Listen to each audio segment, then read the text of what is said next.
किस्से गलियारों के पेश करते हैं सादत हसन मंटो की लिखी कहानी चोर। आसिफ ने कहा, कामचोर नौकर तो करीब करीब सभी होते हैं, मगर मुसीबत ये है इनमें से अक्सर नियमित चोर होते हैं। और उसने अपने एक नए नौकर की दास्तान सुनाई जो बेहद मुस्तैद था। इतना मुस्तैद कि किसी समय आसिफ के आवाज़ न देने पर भी भागा भागा आता था और उससे पूछता था, क्यों साहब, आपने बुलाया मुझे? आसिफ ने मुस्कुराते हुए कहा, मुझे नौकरों में इस कदर फुर्ती, चालाकी और मुस्तैदी पसंद नहीं। यही वजह है कि जब राजा साहब ने मुझसे कहा कि आसू तुम बहुत खुशकिस्मत हो कि बैठे बैठाए तुम्हें ऐसा नौकर मिल तो। राजा गुलाम अली ने बात काट कर कहा, बखुदा मुझे मालूम नहीं था कि वो कमबख्त चोर होगा। आसिफ राजा से मुखातिब हुआ, मेरा अपना अंदाजा ये था कि वो या तो चोर है या पहुंचा हुआ वली, और वो कुछ भी नहीं हो सकता था। चुनाचे मैंने राजा साहब से कहा कि भला अगर आप उस नौकर को एक ऐसा दफीना समझते हैं जो अल्लाह ताला की मेहरबानी से मुझे मिल गया है, तो मैं आपकी दोस्ती की खातिर कुर्बानी करने को तैयार हूँ। आप बड़े शौक़ से ये सौगात अपने घर ले जा सकते हैं। राजा ने कहा, मैंने इनकार नहीं किया था। दुरुस्त है, आसिफ मुस्कुराया, गलती मेरी थी। अगर मैंने उस वक्त वो नेमते गैर मुतरकबा आपको सौंप दी होती तो जैसा कि आपको मालूम है मुझे 40 रुपये और एक अदद रेलवे पास का दाग मफारकत बर्दाश्त न करना पड़ता। राजा हमसे मुखातिब हुआ, आसिफ से ज़रा सारी दास्तां सुनो, काफ़ी दिलचस्प है। आसिफ ने कहा, माफ़ फरमाइए, मुझे यह दास्तान गम सुनाते कोई फरहत हासिल नहीं होती। ये कहकर वो मुझसे मुखातिब हुआ, बात यह है मंटो कि चुगतपन असल में मैंने किया। वो बहुत चालाक था, इसमें कोई शक नहीं, लेकिन अपनी होशियारी पर मुझे काफ़ी एतमाद था। सुबह सवेरे उठकर जब मैंने मेज़ की ट्रे देखी तो इसमें खिलाफ मामूल मेरा रेलवे पास नहीं था। उसके खाने में 10-10 के 4 नोट थे। ये भी जाहिर है कि 7 ही गायब थे। नौकर मेरी तवक्को के मुताबिक मौजूद था, चुनाचे मैंने इधर उधर तलाश शुरू की। मेज़ के निचले दराज में 5 रुपए के 7 फाइलों के नीचे मौजूद था। मैंने उसे वहीं रख दिया। ये तुम समझ सकते हो क्यों? मैंने सिर हिलाया, बहुत अच्छी तरह। राजा मुस्कुराने लगा। आसिफ ने उसकी तरफ देखा। राजा साहब मुस्कुरा रहे हैं इसलिए कि मैंने खुद को चुगत साबित किया, लेकिन वाकया ये है। वो मुझसे मुखातिब हुआ, बात ये हुई मंटो कि मैंने एक प्लान बनाया। ये तो साफ जाहिर था कि उस नौकर ने, जिसका नाम मोमिन था, कि निहायत नियत से वो रुपए फाइलों के नीचे छुपाए थे और नाश्ते से फारिग होकर वो बड़े इत्मीनान से अपना काम करना चाहता था, और मैं भी उसे बड़े इत्मीनान से रंगे हाथों पकड़ने का इरादा रखता था। प्लान ये था कि मैं हस्बे मामूल नहाने के लिए गुसलखाने में जाऊं और थोड़ा सा दरवाज़ा खुला रखूं और देखता रहूं। गुसलखाने से इस कमरे पर, जिसमें वो मेज पड़ा था, बड़ी आसानी से निगाह रखी जा सकती थी। ये प्लान इस कदर वाज़ेह और मुकम्मल था कि मैंने दिल ही दिल में उस मर्द मोमिन को गिरफ्तार करके बाद में अपनी रिवायती गुनाह बख्श तबीयत के कारण उसे छोड़ भी दिया था। राजा हंसा, आसिफ भी हंसा। हाँ तो मंटो, मैं नहाने के लिए गुसलखाने में चला गया। दरवाज़ा प्लान के ऐन मुताबिक मैंने थोड़ा सा खुला रखा, मगर नहाने में कुछ ऐसा मशगूल हुआ कि सब कुछ भूल गया। मालूम नहीं गुसलखाने में आदमी काम की बातें भूलकर क्यों ऐसी दुनिया में खो जाता है जहां सब कुछ होता है मगर कोई गुसलखाना नहीं होता। मैंने मुस्कुरा कर कहा, फिक्रा खूबसूरत है, गो कुछ मायने नहीं रखता। आसिफ ने ज़रा तेजी से कहा, क्यों मायने नहीं रखता? अगर गुसलखाने के बजाय मैं पेंट्री में गया होता या दूसरे कमरे में मैंने अपना महाज बनाया होता तो यकीनन अपने उस ऑपरेशन में कामयाब रहता। बखुदा मुझे तो उस दिन से नफ़रत हो गई है, दुनिया के तमाम गुसलखानों से। राजा मुस्कुराया, आजकल आप गुसल आफ्ताबी फरमाते हैं। आसिफ भी मुस्कुराया, गुलाब आबी हो, आफ्ताबी या महताबी, मुझे सबसे नफ़रत हो गई है। मैं तो उस दिन से तयम्मुम पर गुजारा कर रहा हूँ। बाहर निकलकर कंघी करते हुए जब मुझे अपना प्लान याद आया तो दौड़कर दूसरे कमरे में गया। फाइलों के नीचे से पास गायब था। खुदा की कसम मंटो, मुझे उन 40 रुपयों का अफसोस नहीं था। सदमा इस बात का था कि सारा प्लान गुसलखाने की बदौलत गारत हो गया और पास जाया हो गया। ख्वाजा जहीर, जो इस वक्त तक खामोश था, बोला, आसिफ साहब ने उस रोज़ झुंझलाहट में टिकट के बिना सफ़र किया और घर लिए गए। वापसी पर आपका फिर इरादा था कि 4-5 दोस्तों समेत इंतकाम लेने के लिए टिकट के बिना सफ़र करें, मगर आपकी रिवायती दूर अंदेशी काम आ गई और इस खतरनाक इरादे से बाज रहे। राजा ने सिगरेट सुलगाया और अपने मोटे मोटे गुदगुदे गालों पर हाथ फेर कर एक लंबी दास्तां सुनाने के लिए खुद को तैयार करते हुए कहना शुरू किया। चोर नौकरों का जिक्र आया है तो मुझे एक दिलचस्प वाकया याद आ गया। मैंने उनकी बात काटी। इत्तेफाक की बात यह है कि ये दिलचस्प वाकया आप इतनी बार इतने गैर दिलचस्प तरीके पर बयां फरमा चुके हैं कि अब इस गरीब की सारी वकूयत खत्म हो चुकी है और दिलचस्पी भी। राजा के गाल थरथराए। चलो हटाओ। ख्वाजा जहीर ने मुझसे इजाज़त ली। अगर आप इजाज़त दें तो मैं एक वाकया सुनाऊं।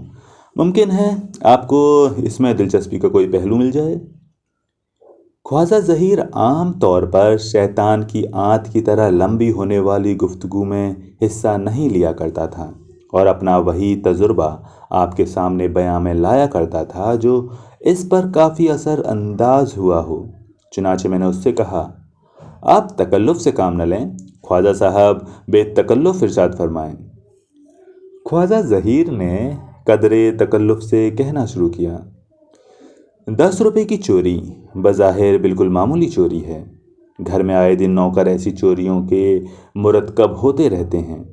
मैं दिल्ली में था, फतेहपुरी में मेरा मकान था। मेरा ख्याल है बम्बई जाते हुए आप एक बार वहाँ ठहरे भी थे। मैंने जवाब दिया, जी हाँ जी हाँ, मैं अब उसकी तस्वीर अपनी आंखों के सामने ला सकता हूँ। मगर वो तो अच्छा खासा, मेरा मतलब है ईमानदार आदमी मालूम होता था। ख्वाजा जहीर ने कहा, मैं कुछ कह नहीं सकता, आप सारा वाकया सुन लीजिए, इससे आप यकीनन कोई ना कोई नतीजा बरामद कर लेंगे। वाकया ये है, मेरी बीवी की आदत है कि जब मैं तनख्वाह लाकर उसके हवाले करता हूँ तो उसमें से कुछ रुपए निकाल कर किसी कपड़े के तह में रख देती है या किसी अलमारी के किसी कोने में छुपा देती है और भूल जाती है। राजा ने मुस्कुरा कर कहा, आप तो ऐश करते होंगे। ख्वाजा जहीर ने राजा से मुख्तसरन जी नहीं कहा और मुझसे मुखातिब हुआ, वो भूलती नहीं, दिल में फ़र्ज कर लेती है कि भूल गई है। उसको पसअंदाज करने का सिर्फ यही एक तरीका आता है। आसिफ ने मेरी तरफ देखा। मंटो, यूँ कहें ख्वाजा साहब कि उनकी बेगम साहिबा पसंदाज का तर्जुमा कर देती हैं। ख्वाजा जहीर मुस्कुराया, जी हाँ, कुछ ऐसा ही समझिए। तो किस्सा ये है कि एक दफ़ा उसने 10 का एक नोट बुक शेल्फ के नीचे रख दिया और भूल गई, अपने न भूलने वाले अंदाज में। आसिफ ने अपना सिगरेट सुलगाया और जहीर को पेश किया। जहीर ने सिगरेट लेकर शुक्रिया अदा किया और वाक़या की तफसील बयां करने लगा। अपने न भूलने वाले अंदाज में वो 10 रुपए के इस नोट को भूल चुकी थी। वो किस पोजीशन में पड़ा है, कब से पड़ा है, ये उसको अच्छी तरह याद था। इसलिए जब वो गायब हुआ तो उसने मुझसे इसके बारे में ज़िक्र किया। आसिफ ने मजाक से कहा, क्या वो हर रोज़ सुबह उठकर कोने खद्रे देख लिया करती हैं जहां उन्होंने हस्ब तौफीक कुछ न कुछ भूला होता है? जहीर ने जवाब दिया, हर रोज़ सुबह उठकर नहीं, लेकिन दिन में एक मर्तबा सरसरी तौर पर देख लिया करती है। चुनांचे जब उसको उस नोट की गुमशुदगी का इल्म हुआ तो सबसे पहले उनको मुझ पर शुबा हुआ। राजा ने पूछा, आप कभी कभी खुद को यह धोखा देने के लिए कि अपने ऐसी चोरी की है जिसका इल्म आपकी बेगम साहिबा को हो, आप खुद को ये धोखा। राजा साहब ने फिक्रे को सही और बामतलब करने की कोशिश करी, लेकिन नाकाम रहा। मंटो, تم سمجھ گئے نا میرا مطلب؟ میرے بجائے خواجہ ظہیر نے جواب دیا، ایسی چوریاں کون خاوند نہیں کرتا، کبھی کبھی ضرورت کے سمے اس جرم کو کرنا ہی پڑتا ہے۔ لیکن اتفاق کی بات ہے کہ اس موقع پر اس کا شبہ غلط تھا۔ مجھے ضرورت تھی اس لیے کہ ایک دوست کو سنیما لے جانا تھا، لیکن میں نے وہ نوٹ اٹھا کر پھر اس خیال سے وہیں رکھ دیا تھا کہ 2-3 روز کے بعد اس کی شدید ضرورت پڑنے والی تھی۔ میں نے چنانچہ اپنی بیوی کو یقین دلانے کی کوشش کی کہ مجھے اس نوٹ کی چوری کا کوئی علم نہیں۔ راجا نے پوچھا، ان کو یقین آ گیا؟ جی نہیں۔ آصف نے سگریٹ کا ایک لمبا کش لیا۔ وہ بیوی ہی نہیں جسے خاوند کی بات پر یقین آ جائے، لیکن پھر بھی میں نے اپنی سی کوشش کی اور آخر میں اس کو یقین دلانے میں کامیاب ہو گیا کہ وہ نوٹ میں نے نہیں چرایا تھا۔ اب یہ سوال پیدا ہوا کہ چوری اگر میں نے نہیں کی تو کس نے کی تھی، کیونکہ یہ تو طے تھا کہ نوٹ خود بخود غائب نہیں ہوا، چرایا گیا ہے۔